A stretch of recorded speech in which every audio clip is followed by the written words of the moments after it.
Hello बच्चों, मैं हूं आपके साथ दुर्गेश भारद्वाज। तो बच्चों, स्वागत है आपका एक बार फिर से हमारे YouTube channel study with UP वाली शिक्षा में। बच्चों, यदि आपको हमारी वीडियो पसंद आए तो प्लीज़ इसे लाइक एंड शेयर ज़रूर करें और अगली वीडियो के लिए इस चैनल को सब्सक्राइब ज़रूर करें तथा बेल आइकन को दबाना न भूलें ताकि आपको हमारी अगली वीडियो सबसे पहले प्राप्त हो सके। तो चलिए हम आज की वीडियो शुरू करते हैं। पहले हम संदर्भ देख लेते हैं। प्रस्तुत गद्यांश हमारी पाठ्य पुस्तक के संस्कृत खंड में संकलित वाराणसी नामक पाठ से लिया गया है। प्रस्तुत गद्यांश में वाराणसी की विश्व प्रसिद्धि के कारणों पर प्रकाश डाला गया है। इयं नगरी विविध धर्माणां संगम स्थली। यह नगरी विभिन्न धर्मों की संगम स्थली है। महात्मा बुद्ध है, तीर्थंकर है, पार्श्वनाथ है, शंकराचार्य है, कबीर है, गोस्वामी तुलसीदास है, अन्य च बहवः महात्मान अत्र गत्य स्वीयान् विचारान् प्रसारायन्। महात्मा बुद्ध, तीर्थंकर, पार्श्वनाथ, शंकराचार्य, कबीर, गोस्वामी तुलसीदास और अन्य बहुत से महात्माओं ने यहाँ आकर अपने विचारों को फैलाया।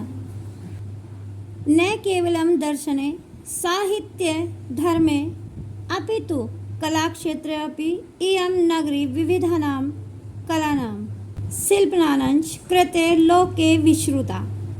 केवल दर्शन और साहित्य के क्षेत्र में ही नहीं अपितु कला के क्षेत्र में भी यह नगरी तरह तरह के कलाओं और शिल्पों के लिए विश्व प्रसिद्ध है।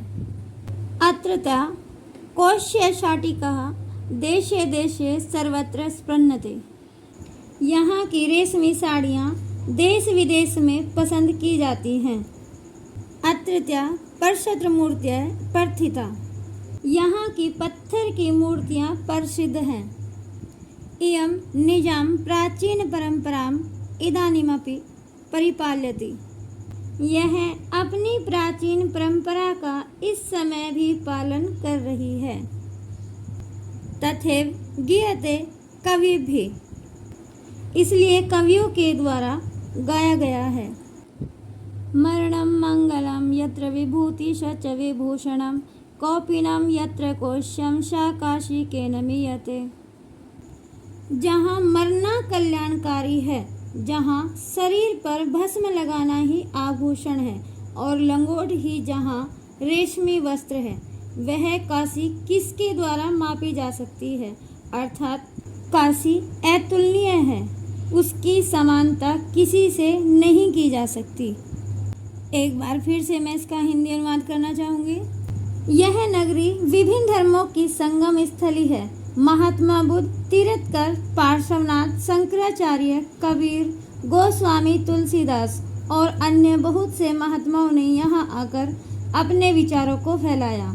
केवल दर्शन और धर्म साहित्य के क्षेत्र में ही नहीं अपितु कला के क्षेत्र में भी यह नगरी तरह तरह की कलाओं और शिल्पों के लिए विश्व प्रसिद्ध है।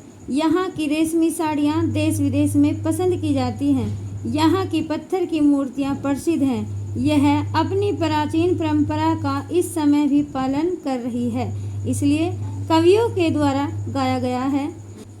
जहाँ मरना कल्याणकारी है, जहाँ शरीर पर भस्म लगाना ही आभूषण है और लंगोट ही जहाँ रेशमी वस्त्र है, वह काशी किसके द्वारा मापी जा सकती है? तो बच्चों, यहाँ पर हमारी चौथी व्याख्या भी पूरी हो चुकी है। मुझे आशा है कि जो भी अब तक मैंने आपको इस पाठ के बारे में बताया है वो आप भली भांति जान गए हैं। बोर्ड की परीक्षा है बच्चों, थोड़ा सा ध्यान से पढ़िएगा। धन्यवाद।